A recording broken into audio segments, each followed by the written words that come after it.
അസ്സലാമു അലൈക്കും. എൻ്റെ സ്വദേശം ഇവിടെ അല്ല, എൻ്റെ സ്വദേശം പത്തനംതിട്ട ജില്ലയിലാണ്. ഞാനിവിടെ മുമ്പ് പരാമർശിച്ച സലഫി സെൻറ്ററിൽ ഒരു ആവശ്യത്തിന് അർത്ഥം താമസിക്കുന്ന ഒരാളാണ്. അപ്പോൾ എൻ്റെ ചോദ്യം ഇതാണ്: ഏതെങ്കിലും തരത്തിൽ അബൗദ്ധികമായി മറ്റ് മനുഷ്യന് മേലൊരു മനുഷ്യന് സ്വാധീനം ചെലുത്താൻ സാധിക്കുമോ? അതായത് സിഹർ പോലുള്ള കാര്യങ്ങളാണ് ഉദ്ദേശിച്ചത്. അതിൽ ഇസ്ലാമികപരമായ മറുപടി എന്താണ്? സിഹർ ഫലിക്കും എന്നത് പണ്ഡിതന്മാർ, അഹ്ലുസുന്ന വൽ ജമാഅയുടെ പണ്ഡിതന്മാർക്കിടയിൽ തർക്കമില്ലാത്ത ഒരു കാര്യമാണ്. സിഹിറിന് ഫലമുണ്ട്, സിഹിർ മനുഷ്യരിൽ സ്വാധീനമുണ്ടാക്കും. അത് എങ്ങനെയാണ്? കേരള ജമിയത്തുൽ ഉലമ ഈ വിഷയത്തിൽ തർക്കങ്ങൾ ഉണ്ടായപ്പോൾ കേരള ജമിയത്തുൽ ഉലമ ഈ വിഷയത്തിൽ നിലപാട് സ്വീകരിച്ചു. അതുമായി ബന്ധപ്പെട്ട് ചർച്ചകൾ നടന്നു.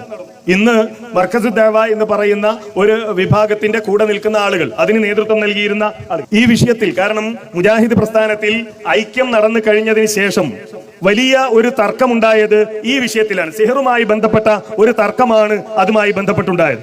അങ്ങനെ ഒരു തർക്കമുണ്ടായപ്പോ കേരള ജമിയത്തുൽ ഉലമ ഈ വിഷയത്തിൽ ഒരു യോഗം വിളിച്ചു ചേർത്തു, പണ്ഡിതന്മാരുടെ യോഗം വിളിച്ചു ചേർത്തു. ആ യോഗത്തിൽ ഇരു വിഭാഗത്തിലും പെട്ട ആളുകൾ പ്രബന്ധങ്ങൾ അവതരിപ്പിച്ചു. ഇരു വിഭാഗത്തിലും പെട്ട ആളുകൾ പ്രബന്ധങ്ങൾ അവതരിപ്പിക്കുകയും ആ പ്രബന്ധങ്ങളുമായി ബന്ധപ്പെട്ട ചർച്ചകൾ നടക്കുകയും ചെയ്തു.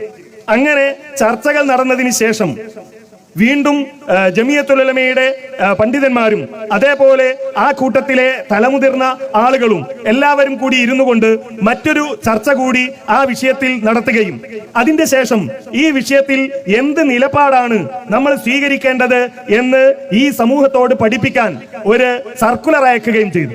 ആ സർക്കുലറിൽ ജമിയത്തുൽ ഉലമ അന്നെടുത്ത തീരുമാനം എന്ത് എന്ന് വിശദീകരിക്കുന്നുണ്ട്. ആ തീരുമാനം മാത്രം ഞാനിവിടെ വായിക്കാം. അതുമായി ബന്ധപ്പെട്ടുകൊണ്ട് 22/5/2017 ചർച്ച നടക്കുന്നത്. ആ ചർച്ചയിലെടുത്ത തീരുമാനം ഇങ്ങനെയാണ്: മാരണം, കൂടോത്രം, ആഭിചാരം എന്നീ അർത്ഥങ്ങളിലുള്ള സിഹർ മഹാപാപമാണ്. അത് ചെയ്യുന്നതും ചെയ്യിക്കുന്നതും ഹറാമാണ്.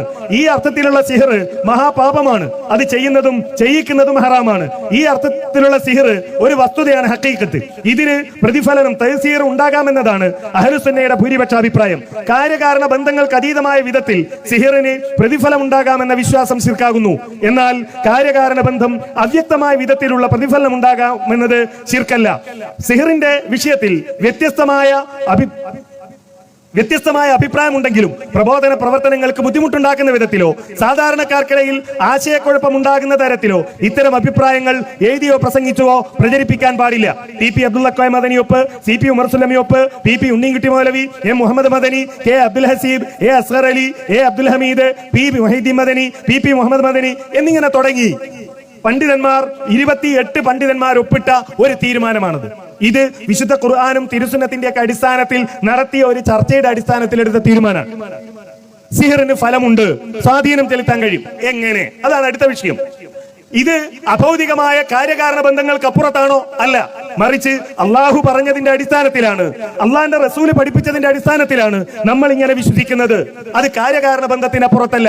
എന്നാൽ എങ്ങനെയാണ് ഈ സിഹർ ഫലിക്കുന്നത് നമുക്കറിയോ? അറിയില്ല. നമുക്കറിയാത്തത് കൊണ്ട് അത് അവിശ്വസിക്കണോ? വേണ്ട. ഇപ്പൊ ഞാൻ പറയട്ടെ, ഈ സിഹറൊക്കെ ഇവിടെ നിൽക്കട്ടെ. ആളുകൾ ഇതെങ്ങനെ ഫലിക്കുമെന്നറിയില്ല, പറയാൻ കഴിയില്ല എന്നതുകൊണ്ടാണ് അത് പറ്റില്ല എന്ന് പറയുന്നതല്ലോ. ഞാൻ ചോദിക്കട്ടെ, ജിന്ന്, പിശാജ്, ശൈത്താൻ നമ്മളെ പഴപ്പിക്കും എന്നുള്ള കാര്യത്തിൽ ആർക്കെങ്കിലും തർക്കമുണ്ടോ? ശൈത്താൻ നമ്മളെ പഴപ്പിക്കും, ശൈത്താൻ നമ്മളെ തെറ്റിലേക്ക് നയിക്കും.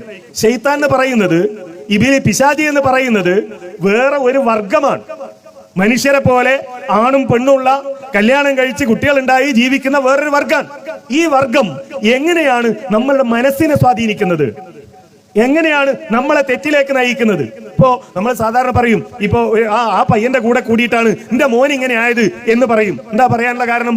ആ പയ്യനാണ് ഇവനെ മദ്യപിക്കാൻ കൂട്ടിക്കൊണ്ടുപോയത്, അല്ലെങ്കിൽ ആ പയ്യനാണ് ഇവൻ MDMA കൊടുത്തത്. അതുകൊണ്ടാണ് നമ്മൾ പറയുന്നത്. എന്നാൽ ഇതൊന്നും ഇല്ലാതെ തെറ്റിലേക്ക് പോകുന്ന ആളുകളില്ലേ? ഒരാളും വിളിക്കാതെ കൂട്ടാതെ തിന്മയിലേക്ക് പോകുന്ന ആളുകൾ, തിന്മ ചെയ്യുന്ന ആളുകളില്ലേ? ശൈത്താനാണല്ലോ, പിശാചാണല്ലോ ആ തിന്മ ചെയ്യാൻ നമ്മളെ പ്രേരിപ്പിക്കുന്നത്. എങ്ങനെ? നമുക്കറിയില്ല. പക്ഷെ അള്ളാഹ് പറഞ്ഞു നമ്മളോട്, നിങ്ങളെ പിശാച് പഴപ്പിക്കും.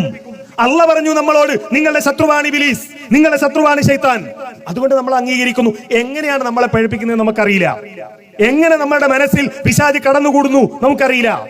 എങ്ങനെ നമ്മുടെ ചിന്തയെ പിശാച് നിയന്ത്രിക്കുന്നു നമുക്കറിയില്ല. എന്നാലും അള്ളാഹുവും റസൂലും പറഞ്ഞുകൊണ്ട് നമ്മൾ വിശ്വസിക്കുന്നു. ഇതുപോലെ സിഹർ ഫലിക്കുമെന്ന്, അതിന് തഹ്സീർ ഉണ്ടെന്ന്, അതിന് ഹഖീഖത്തുണ്ട് എന്ന് അഹ്ലുസുന്നയുടെ പണ്ഡിതന്മാർ ആയത്തുകളുടെ ഹദീസുകളുടെ അടിസ്ഥാനത്തിൽ വിശദീകരിച്ചു. അതുകൊണ്ടാണ് നമ്മളത് മനസ്സിലാക്കുകയും ഉൾക്കൊള്ളുകയും ചെയ്യുന്നത്. അതിന്റെ വിശദവിവരങ്ങൾ നേരത്തെ പറഞ്ഞ അനസ് മൗലവി സൂചിപ്പിച്ച ജിന്നി പിശാചി റുഖിയ ശറയ്യ പ്രമാണങ്ങളുടെ വിഷയത്തിൽ പുസ്തകത്തിൽ കൃത്യമായി അത് വിശദീകരിക്കുന്നുണ്ട്. അതുകൂടി ഒന്ന് വായിക്കുക. അള്ളാഹു അനുഗ്രഹിക്കുമാറാകട്ടെ.